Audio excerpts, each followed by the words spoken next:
the Celebrity Jobber Podcast with Jeff Zito. If you like what you hear, please subscribe, give a 5-star rating, and leave a review. Check out all our past episodes on Apple Podcasts, Spotify, or wherever you pod. What if these celebrities weren't famous? What would they have become? What was their first job? We're about to find out. Okay, so let me tell you a quick story. I have been trying to get an interview with Paul Rodgers for this podcast for a few months now, okay? Kind of back and forth with his management. I finally got it hooked up for mid-September. The night before the interview, my dog, who was old, unexpectedly died right in front of me. Very traumatic. And the next day, I had the interview with Paul Rodgers. I kind of spaced it. I was up all night. I emailed his management to explain, and they were understanding. They said, we'll reschedule. The next week, I happened to be in San Diego for a wedding. The week after that, we booked it, and it got canceled somehow. And then today, I had the interview scheduled for 10 a.m. Central Time, which I thought would be 11 a.m. Eastern Time. I just got a new puppy who had diarrhea all night long. He ended up waking me up at 3:50 this morning,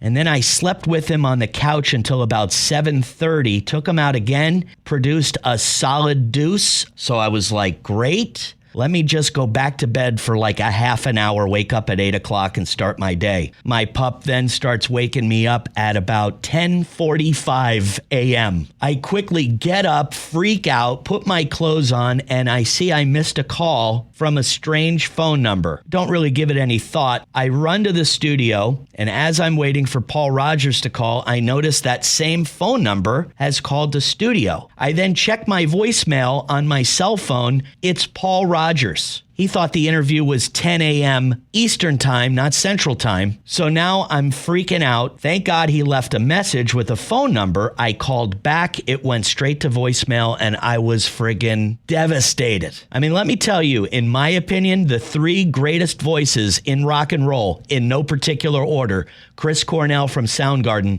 Freddie Mercury from Queen, Paul Rodgers from Bad Company.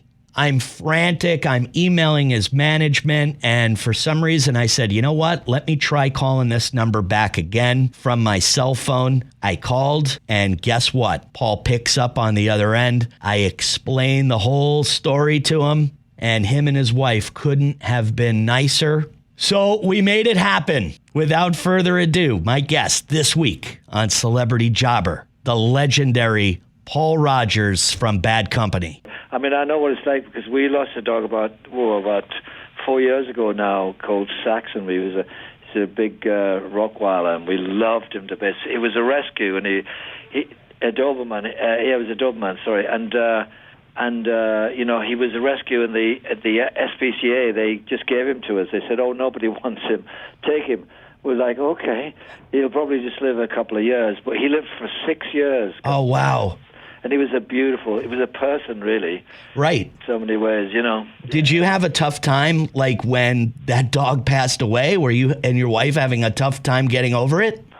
Yeah, we did. But to be honest, though, we were expecting it for a long time because he was incontinent, bless him, for a long, long time.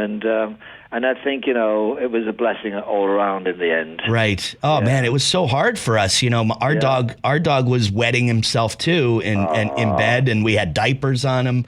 But he still showed like he liked being around us, and still showed that he ate, and we had a hard time. We had a hard time, man. We got another dog not too long ago, and it's not the same, you know. But it's a little pup. He's getting into a lot of trouble. It's been very it's been a challenge, to say the least, right? Well, you know, you'll go through that. I'm sure he'll find another place in your heart. Yes, you're absolutely right. Well, again, thanks so much for doing this. I've been wanting to talk to you for such a long time, and I'm just so glad to hear how, you know, everything has, you know, gotten back to normal for you, because I read the stories while I was away.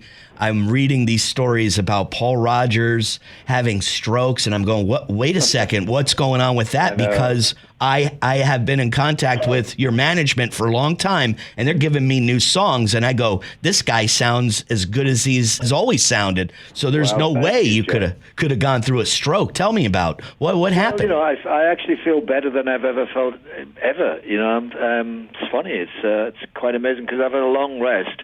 I had lots of hyperbarics, which is oxygen under pressure, and that really helped.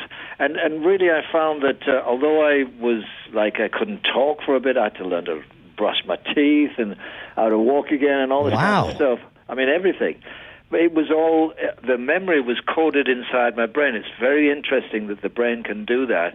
And if you can wake that back up, it all comes rushing back. It's quite fantastic. That's incredible. And I know quite a bit about hyperbarics because a good friend of mine, who we'll call Dr. Larry, he's a doctor and specializes in hyperbarics. And I could never really understand what it was. You're like in a tube. You're in a chamber. It pumps oxygen in. And that's supposed to do what for your body? Well, you just sit there and you just breathe. You don't do anything. You can actually watch a movie and you just breathe as deeply as you want.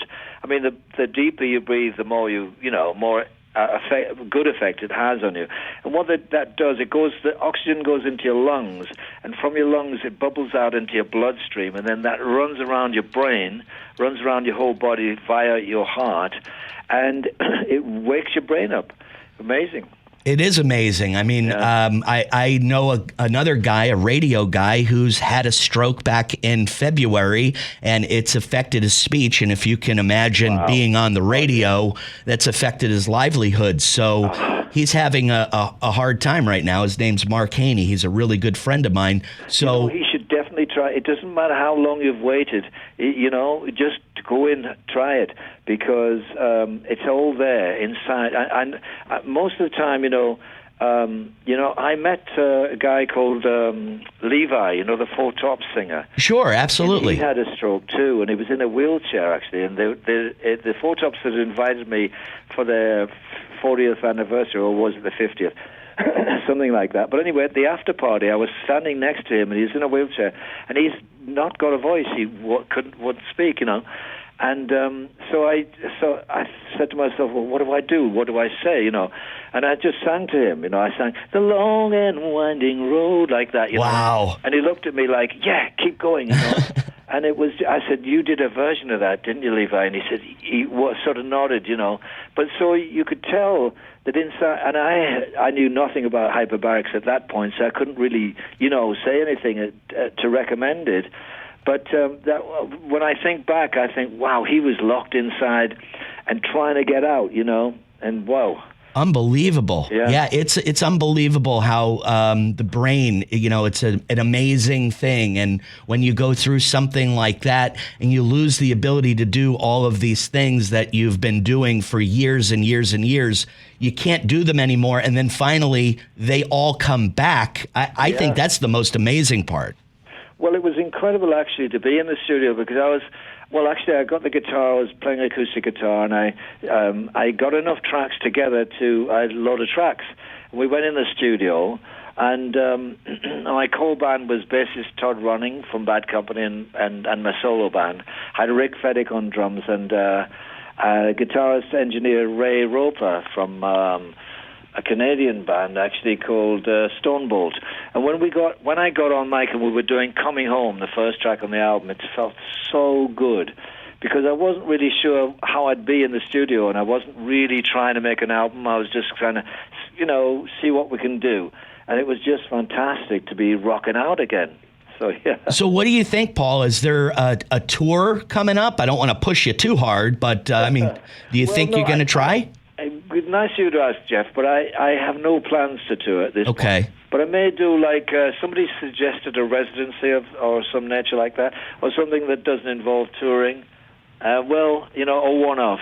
Okay. That sort of thing, yeah. Okay, well, that would be great. I would love to I've never seen, don't get mad at me, I've never seen Bad Company. And it's definitely on my bucket list. So if there is, do you talk to the guys anymore? Do you think that would be something in the future, a residency like you mentioned? Well, my health has to come first right now. And yes. But I'll continue to make music for the fans. But yeah, I still talk to the Bad Company boys. I had a vegetarian restaurant in New York just the other day with Simon. Great. This good lady. And we're still talking. Okay. But, yeah. Okay. So, Paul, if you wouldn't mind, take me back. And this is, we're talking about your memory all coming back all the way. So this could be a challenge. But take me back all the way before Bad Company. Where did you grow up and how was your childhood? Well, I grew up and was born in a town called Middlesbrough, which is in the northeast of England, and it is a very much industrial town. It's a steel town, and shipbuilding and chemicals and all that sort of thing. And I heard a lot of music coming from the States, like Howlin' Wolf. Howlin' Wolf is on Sun Records as well, which is an amazing thing that I'm on Sun Records now. Right. And I loved the music, and the music really, I followed the music from my hometown. It took me to London, then it took me to America, then it took me to Japan, then it took me all around the world. And so that's what I've done pretty much all my life. How about musical influences? I mean, is there anyone that comes to mind that you can tell me, this guy really meant a lot to me, or this band? Otis Redding springs readily to mind. I love Otis Redding. I loved the Otis Blue album. And, just the heartfelt way he used to sing. I used to almost preach the way he sang. It was just beautiful. And your parents, what kind of business were they in? Were they in musical people also, or were they into just regular jobs? Well, my grandfather worked on the railways, working on the railway for $1 a day, like that. And he played banjo, but that's about the only musical influence I had. My father worked in the steelworks, and he bought me a guitar when I was I think I was 12. And for no real reason, he just turned up with his guitar and handed it to me. I was like, what? And so that actually got me in the band. At school, there was a band going on, and you only had to own a guitar to be part of that band. So that got me in the band. Nobody could play at all, so we just got together in the guitarist's kitchen, one of the guitar players, and made a row, basically, and that basically started to turn into music eventually. So were you thinking about anything else other than music when you were, say, in high school and then maybe moving to college? Did you go to college? We have a different school system in the UK. We went to junior school and then senior school, basically. Okay. So I went to senior school, and I had my first experience at R&B, and my friend Colin Bradley taught me the 12-bar blues, which I found very fascinating, because 12-bar blues, there's 1 million songs written on it, and there's still room for another 1 million to be written. And now, where would you get a song structure that remains the same and be able to put different lyrics on it to that many songs? It's quite amazing. That's why I love the blues. Did you think music the whole time, Paul, or did you have a backup plan in the UK? Did you have a job lined up if music didn't work out? Were you even thinking about that, or no? No, my thing was music from the way back get-go, and I did get a job, but I actually interviewed in the steelworks for a job there as a fitter or something. But I said to them, I really don't want to do this. So they said, okay, go find somewhere else to work. So I got a job in town that made me available for shows I could do with the band, and it was in a paint and wallpaper store. But I did that for a couple of years, and we went down to London then, and then turned professional and promptly starved. Wow. Was that your first job, Paul, the paint and wallpaper store? Yeah, John Lyne's wallpaper and all that sort of store, yeah. Oh, man. Well, it looks like things worked out better for you, didn't it? Yeah, I think so. I think I'd rather do music, I'll be quite honest. I'd hate to see a world without you doing music, I could tell you that much. Oh, well, thanks. Tell me, is this rumor true?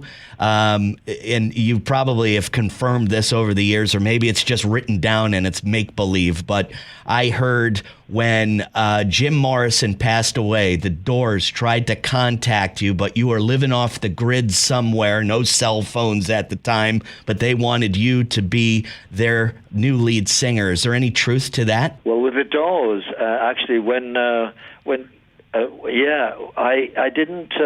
didn't know this at the time, but later on, the Dors, I played a show with the Dors without Jim Morrison, right? Yeah. And Robbie Krieger came up to me the guitarist, and he said, when Jim died, all the rest of the band got on an aeroplane. We flew to London. I said, yeah, really? He said, yeah, and we were looking for you. Wow. I said, what? They said, yeah, we wanted you to join the band. And that was there's a picture of me with my jaw hitting the floor. And I was amazed at that. But, it didn't happen because I didn't know about it. Well, yeah, back then, think about it. Now people get in touch with everybody, social media, news breaks. It happens instantly. And back then, you had to go on foot and try to find a guy. And if you were living off the grid somewhere, you weren't going to have too much luck. Well, pretty much, I was buried in the country. You couldn't really find me at all. I was getting... what was I getting together? I think Bad Company was forming at that point. Do you ever think, what if? I mean, you have to, right? Well, I do, but I nothing, who knows, right? Right, absolutely. Hey, it worked out. It definitely worked out for the best, that's for sure. So before that, Paul, talk about Free. That was. Well, can you tell me about your big break? What was the big break that really got you attention and the band Free attention? The big break that got Free attention. Well, or Paul Rodgers, for that matter. Yeah. Well, meeting and forming Free was very much. Free was where I was at, as it were, where I found my voice. But before then, I was just doing shows with. There's a way back history. I mean, there was a band called Brown Sugar before that. Then there was the Wildflowers before that. Then there was the Premiers where we were at school and all these kind of bands. But Free was my first successful band, and they were wonderful people. I mean, Andy Fraser on bass, Simon Kirk on drums, and my favorite guitarist of all time, Paul Kossoff, on guitar. Now, Paul Kossoff and I formed Free, and we had the initial idea because I was playing in a blues band in a pub in Finsbury Park in London, and he came along, Paul Kossoff came along, and said, can I get up on stage and jam? I said, yeah, sure, man, let's go.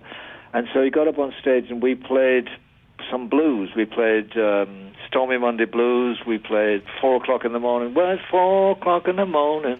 I'm sitting here waiting on. And we played, just a bunch of blues like that. And people came up afterwards and said, time stood still when you were playing those songs. And wow. I looked at Carson and I said, wow. The only other person that they'd said about that was Eric Clapton at the Marquee. And I said, wow, man, we've got something. We must form a band. And that's where Free was started, right there. And can you tell me when the single All Right Now came out and it shot up the charts, internationally, was that pretty much the thing that kicked the door wide open for you and Free? Yeah, absolutely, yeah. I'm playing at the Isle of Wight Festival, too. What was it, the Isle of Wight Festival? Isle of Wight, yeah. It was like Britain's answer to Woodstock. Okay. Oh, very, very cool. Well, I heard another rumor, Paul, that as of a while ago, you didn't perform the song All Right Now live in your sets anymore. Was that true? Yeah, I did drop it because I thought people had had enough of it by that time. And so I was doing a tribute to Muddy Waters. And I was doing a blues tour, and I had Jason Bonham, John Bonham's, the drummer from Led Zeppelin, his son. Yes. He was on drums, and he was a big Free fan. And he was forever going, let's do Fire and Water, let's do Wishing Well, let's do, The Steeler. And one night we were at this club, I can't remember where it was now, and it was a packed house, and everybody was rocking out, we were playing blues. And all of a sudden, this voice comes up from the drums, let's do All Right Now. And and I said to him, no, this is a blues tour. We're not doing All Right Now. But then the front row of the audience picked up on that. And all of a sudden, there was only me saying, let's not do it. So the whole place was in an uproar. And we did it, and it was amazing. So it stayed in the set since then. Awesome, man. Yeah, I would say that you got, that was peer pressure at its finest right there, Paul. Paul, again, so happy to hear from you. So happy to hear that you're doing well. Congratulations on Midnight Rose. That's the new album from Paul Rodgers. It just came out in September. I urge everybody to check it out because He sounds as good as he's ever sounded, and I know that you'll agree. And hopefully, Paul, one of these days, when you're feeling up to it, we'll get you to perform some of these songs. Okay, Jeff. Thanks very much. Thanks so much again. Thanks. Have a great day. Thanks, Jeff. I'm going to put Cynthia back on. Well, here's a special little treat. Paul Rogers' wife, Cynthia, a Canadian fitness and exercise guru. She actually won the title of Miss Canada back in 1984 and went on to compete in the Miss Universe pageant that year. And she co-wrote the title track off Paul's new album, Midnight Rose. Hi, Jeff. I was sorry to hear about your dog. Cynthia, thank you so much. It was such a it was so traumatic because we knew he was getting older. Right. But I was telling Paul, I used to always joke with my wife saying, the dog's on his last leg of the tour, but we just didn't expect it to happen that night, and it was very traumatic. So. And 15 years with a dog, and just like Paul was telling me about your dog, that wasn't supposed to live for, a couple of years, and lived for 6 years. I know, it was 7 actually. 7, wow. Yeah, he was 14, a full-size Doberman. He was about 95 pounds. Wow. And the SPCA just said, he's really sweet, but, he's not going to live long. And they said, please just take him, he's been here too long. And we did, and he was the sweetest dog. He was really, really kind and smart. Oh, very man. Intelligent. And, the John Lyons story, too. From John Lyons, it backed onto, there was an alleyway, and behind John Lyons was the Purple Onion, which was a club. And Paul would see the bands coming and going and parking their vehicles and sleeping in the vehicles overnight and then setting up for the shows. So he watched all of that. So he had a bird's eye view of this club. And then the bouncer at the club and the owner, they allowed Paul to come in because he was 13, 14, 15, young. But they thought, well, he's a young budding musician, just let him come in and listen to the band. Wow. I was telling Paul I have a good friend that's in the radio business that had a stroke in February, but I also have a doctor friend who specializes in hyperbarics. So I'm going to try to set that up for him to see if he has any luck. For me, I knew I needed to get him into hyperbarics right away. I knew that. And the hospital, once he was released from the hospital after about two and a half weeks he was in, because he had to have an endarterectomy in his neck. He had to have a surgery, which is you can come out of it and you cannot come out of it. Oh, boy. Yeah. So once I got him out of the hospital, I brought him home for one day, and then we were in the car to Vancouver for hyperbarics. And it was like watching a wilted plant come back to life. When we first walked into the office of the chamber, I said, it was raining, and I said, we need to take our shoes off. And he just looked at me. And so he was there was a stool, and there were stools and a bench right there. And he was standing trying to remove his footwear. And I said, you could sit down. And he didn't comprehend sitting down to remove his shoes. He didn't know how to eat. He didn't know how to read, to write, none of that. Wow. None of it. Oh, my gosh. Yeah. Incredible. It is incredible. It is a miracle. This album, that is really, truly a miracle. I don't know, God, Buddha, Allah, whoever you believe in, but there was divine intervention, no question. And his time on this planet is not done. That's why he thought, okay, music for the fans. That's what I can do. That's what I will do. And check out Paul's new album, Midnight Rose. You can go to paulrogers.com for more information. Paul's wife, Cynthia Rogers, thank you so much for coming on. I got to tell you guys, incredibly kind people. And to think with all the cancellations and the screw-ups on my part, how this interview might never have happened. So grateful to you both. Take care. Thanks. Have a great day. You too. So when I called back the second time on my cell and Paul answered the phone, I just kind of told him that whole story that I told you in the beginning of this podcast. And, he felt very bad about my dog passing away, and then told me the story about his dog. And then we connected right then and there, and was just great talking about everything. Of course, the series of strokes that he just had over the past few years, and the remarkable recovery from the hyperbarics treatment that he received. His father in the steel mill His grandfather working on the railroad. How about Paul Rodgers singing to us a couple of different times during this interview? I thought that was pretty special. So not really from a musical family. Grandfather who worked on the railroad, played a little banjo, but that was about it. Paul's musical influences. Otis Redding. From the time he was 12 years old, he got that guitar from his old man. He knew music was the way he wanted to go. So he didn't really have any type of a backup plan, but he did get a job. He went to the steelworks place where his old man worked and applied to be a fitter, and then quickly thought to himself, well, this isn't what I want to do under any circumstance, which I can understand completely. Then he did get a job at a paint and wallpaper store, and that job actually gave him the flexibility to do the gigs on nights and weekends. So he had a little bit of money coming in from that job, but never looked back as he became the legendary Paul Rodgers, and in my opinion, one of the three greatest voices in rock and roll. So thanks so much for listening to this podcast. If you like it, please subscribe, give us a 5-star rating, leave a review. Totally would appreciate that. All past episodes are up on celebrityjobber.com and available to stream anywhere you pod, like Apple Podcast or Spotify, anywhere. We're there. So thanks again for listening to another episode of Celebrity Jobber. We'll catch you next week. I'm Jeff Zito.